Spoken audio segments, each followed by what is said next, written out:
Hello and welcome. Today I'm going to be restarting my Hotbin composter, which I emptied out in November, October time, and I used it to mulch a bed in preparation for this coming season, but I didn't have enough green materials to go back in here to get it going again. But now it's spring and we have lawns to mow, and we've got green manures to take out and weeds to clear.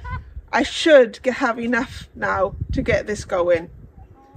So with my Hotbin composter, I have found that a mixture of 60% green material and 40% brown material tends to work really good for me. When I first harvested the compost from here, I thought I had a disaster because it was really wet and sort of a little bit sludgy and not that well broken down. But as I've done more research, I realized that that is normal. That's sort of like how it is meant to be. And I think I was comparing it to shop bought compost, which is completely different. So this is more like what you get out of a compost heap rather than what you buy out of a compost bag. And if you've got one, you will find a sort of a ratio of greens to browns that will work for you. It's sort of dependent on, you know, your own Hotbin composter, as it were. So yes, I'm going to do a mixture of 60% greens, and your greens can be lawn clippings, leaves, not leaves, sorry, but like rhubarb leaves, for example, or spinach leaves, things like that. And then my browns are going to be paper. I did try cardboard in here once, and I did try cardboard egg boxes, but they didn't work very well at all. So I'm going to stick with the old shredded paper because I know that works, and it decomposes around the same amount of time as the other materials, whereas the cardboard didn't decompose that well. So we'll give that a go. Let's go and have a look at the materials that I've got to hand. So I've spent the last few days gathering together enough material for what I think will fit into the Hotbin composter. To get it to activate, you need to kind of go up to the halfway mark, just where the hatch is that you open to get your compost out of. So as long as you can get enough material to get up to that point, then the activation will start. So I have gathered together some grass clippings from when I mowed the lawn this morning. I have also been shredding some paper this morning, and over the weekend I did a harvest, and all the leaves that I cut off the rhubarb and Swiss chard and beetroot leaves and things like that I kept, and I've mixed them all together with the paper to what I hope is sort of like a 60-40 ratio. So we're going to add these into the Hotbin composter now, and hopefully we can get that started. Oh, one thing I should mention is you are meant to add about 10% of wood chip into the mix as well, which helps aerate the mixture, but I don't have wood chips, and I think the last couple of times I've done this I haven't had wood chips, but I have found it okay without the wood chips. So I tend not to use wood chips unless I've got them to hand, but I don't often have them to hand, so no wood chips for me. So I've got all my material together down here. I also forgot to mention I'll be adding kitchen scraps as well. So whenever my caddy is full from the kitchen, I'll just empty it into here instead of my other compost heaps at the back. So I'm going to alternate them now between the leaves and the grass, because if you add too much grass, it goes all a bit slimy and not very nice. So it's better to sort of intermingle the grass with the leaves and things. And here we go.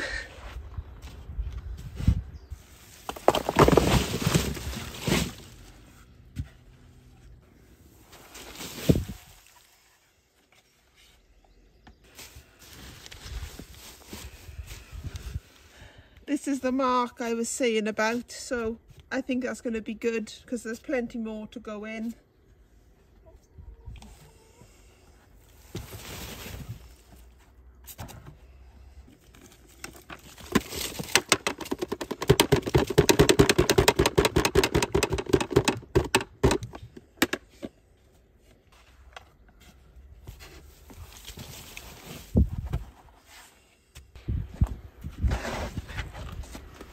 last couple now.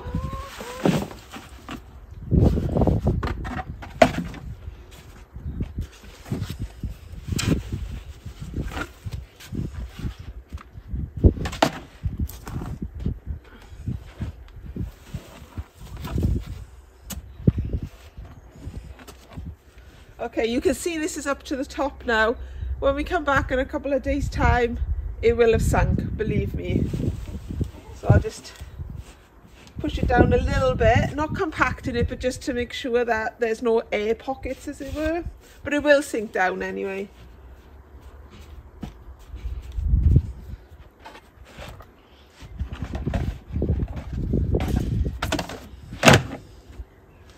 And the final thing, an inside thermometer. It does have an outside one on the lid, but it's better to have an inside one as well. The number of times I've lost this and found it in the compost in my beds is unbelievable, really. So that's it. That is me starting off my Hotbin composter. So it should take about 90 days to be ready, or maybe a little bit longer, because mine has slight holes in the side from where rats attacked it a couple of winters ago. But fingers crossed that this will produce me some compost very soon.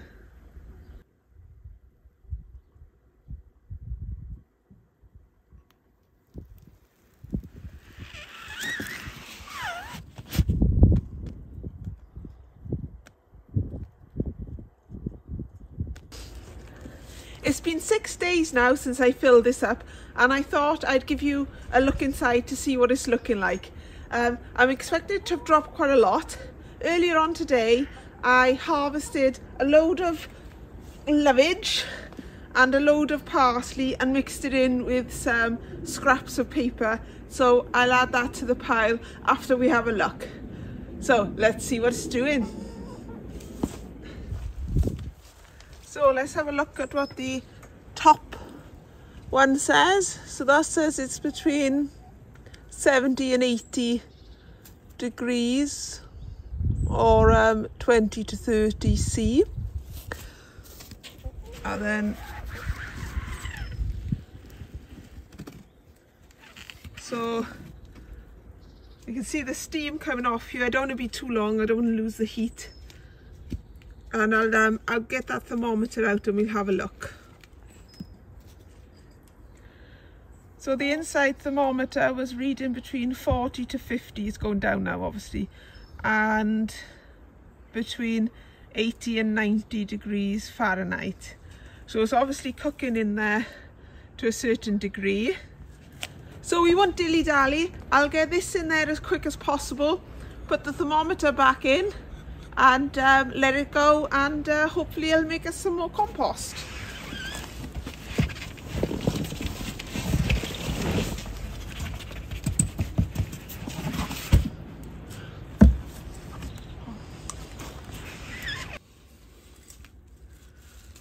This is why I keep losing the thermometer all the time. Right, best of luck. Well, hopefully that will get back up to temperature now, and I need to find some more greens and browns to go in there. And I think I've just spotted something now, because I've got some green manures that I need to take out. But anyway, that is it from me for today. I hope you've enjoyed seeing how I restart my Hotbin composter.